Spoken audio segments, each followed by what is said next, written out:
In the heart of the arid desert where sand dunes danced under the scorching sun and the wind carried tales of ancient times, there existed a civilization known as Thamud. These architects of stone and spirit crafted their homes into the rugged cliffs and built their palaces on the flattest of plains. They were a people of ingenuity and power. Yet despite their mastery over the desert's raw elements, they remained blind to the one who had given them life and breathed into them the breath of existence. They had forgotten the God who made the very land they stood on. Instead, their hearts had hardened into stone, turning to lifeless idols that could neither hear nor speak nor help. These were idols in the form of stones, standing as silent sentinels to a people who had forsaken the truth. It was in this time and place that Allah Almighty chose to raise a man from among them, a man destined to be a beacon of faith and a messenger of change. His name was Gijig ibn Ubayd, and when Allah bestowed upon him the task of guiding his people back to the path of righteousness, he did so with the clarity of purpose and the strength of conviction. Ibn Kathir, the historian and commentator, masterfully weaves together the narrative of Gijig's mission in his monumental work Al-Bidayah wal-Nihaya. It is within these pages that we find the story of Thamud and the eloquent call of their prophet. With words that resonate across the ages, Gijig addressed his people, saying, "O my people, worship Allah. You have no God but Him. He created you from the earth and elevated you in stature. So seek His forgiveness. Turn to Him, for my Lord is near and responsive." His words were like a clarion call echoing through the valleys of their hearts, urging them to remember the Creator who had molded them from the dust of the earth and placed them in the cradle of civilization. Yet his message was not received with open arms.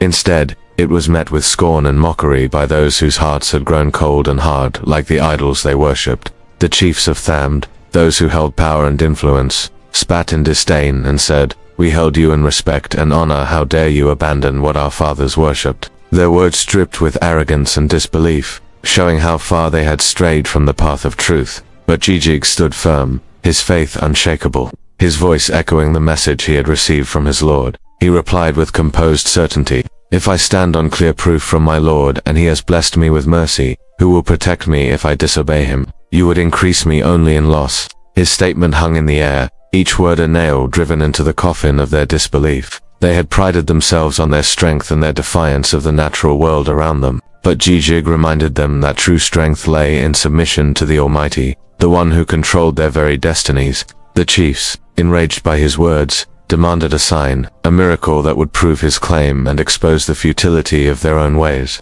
They challenged him, saying, "If you are truthful, make a she-camel appear from that rock massive, pregnant, exactly as we describe." Gijig, undeterred, turned to his Lord in prayer and asked for this sign that would shake the foundations of their disbelief. When he turned back, he had the answer that would change their lives forever. "If Allah grants it, will you believe?" he asked, and they swore to uphold their end of the bargain.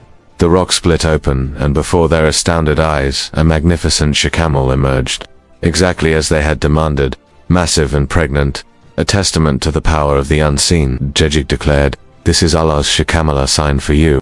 Let her graze freely in Allah's land. Do not harm her, or a severe punishment will overtake you." The she-camel was more than a miracle. It was a living testament to the power of the one true God. Her every step on the land resonated with divine authority, a silent rebuke to those who had turned away from the path of righteousness. But instead of recognizing their error and turning back, the chiefs, consumed by arrogance, plotted in secrecy. 9 of them gathered in the shadows, their faces twisted with malice as they hatched a plan to eliminate the she-camel and silence the voice of truth. They plotted, saying, "Let's kill the she-camel, remove her, and no more tribulations." Driven by their insatiable desire to defy the divine, they struck down the she-camel, ending her life and plunging Thamud deeper into the abyss of their disbelief. As the blood of the she-camel stained the ground, her calf bleated mournfully 3 times before disappearing from sight, each bleat echoing the sorrow of a people who had lost their chance at redemption. Gijig, upon hearing of the she-camel's demise, brought them a final message, a message laden with sorrow and foreboding. He told them, "Enjoy your homes for 2 days more. This is a promise that will never fail." Those words, "a promise that will never fail," hung heavy in the air, carrying with them the weight of impending doom. The people of Thamud, blinded by their arrogance and disbelief, failed to heed the warnings of their prophet. They did not recognize the value of the she-camel or understand the depths of Allah's wrath.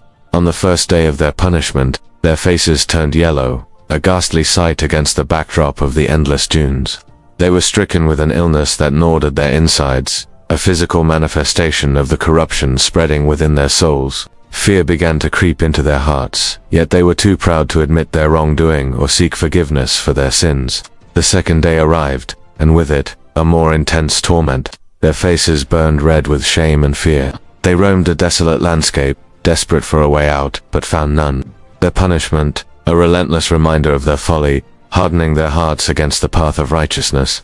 Then came the third day, and with it, the worst of their affliction. Their faces turned black like the darkest night. They stumbled through the unforgiving terrain, their souls trapped in a labyrinth of fear and despair. It was on this day that the full force of their punishment descended upon them, plunging them into a darkness from which there was no return.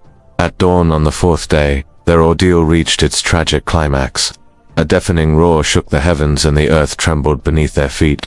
In an instant, the relentless desert claimed them as their own, swallowing them whole along with the monuments of their own making. The cliffs that once stood as symbols of their architectural prowess became their tombstones, sealing their fate forever.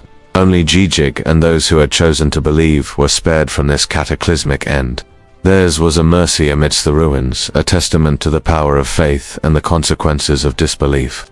Thus did the story of Thamud reach its tragic conclusion, a tale of pride, arrogance, and the ultimate consequence of turning away from the path of truth. Theirs was a fate that echoed through the ages, serving as a grim reminder for all generations to come. As the centuries rolled on, the ruins of Madan Jejuk became a haunting reminder of the fate of Thamud. It was here that Prophet Muhammad himself journeyed on his way to Tabuk. He not only recounted the story of Thamud and their punishment, but also issued a solemn warning to his companions. He forbade them from entering the dwellings of those who were punished unless they were weeping, and if they could not weep, not to enter at all. This prophetic decree, recorded in authentic narrations and echoed in the historical accounts of Ibn Kathir, underscores the gravity of Thamud's fate and serves as a poignant reminder of the need for humility and submission before the Almighty. He also instructed them to discard the water they had collected for drinking and feed their dough to the camels. This act was symbolic, a way of showing respect to the sanctity of the place and a reminder of the divine wrath that had consumed Thamud. By feeding their dough to the camels, they were ensuring that nothing from their sustenance touched the lips of a people who had rejected Allah's signs and messengers. And so the story of Thamud lives on, a cautionary tale whispered across the sands of time. It is a story of a people who forgot their Creator, defied His prophets, and ultimately faced the consequences of their actions. In the face of such a fate, the call to worship the one true God becomes even more urgent. It reminds us to remain steadfast in the face of adversity, to hold fast to the teachings of our faith, and to never forget the lessons etched in the sands of history.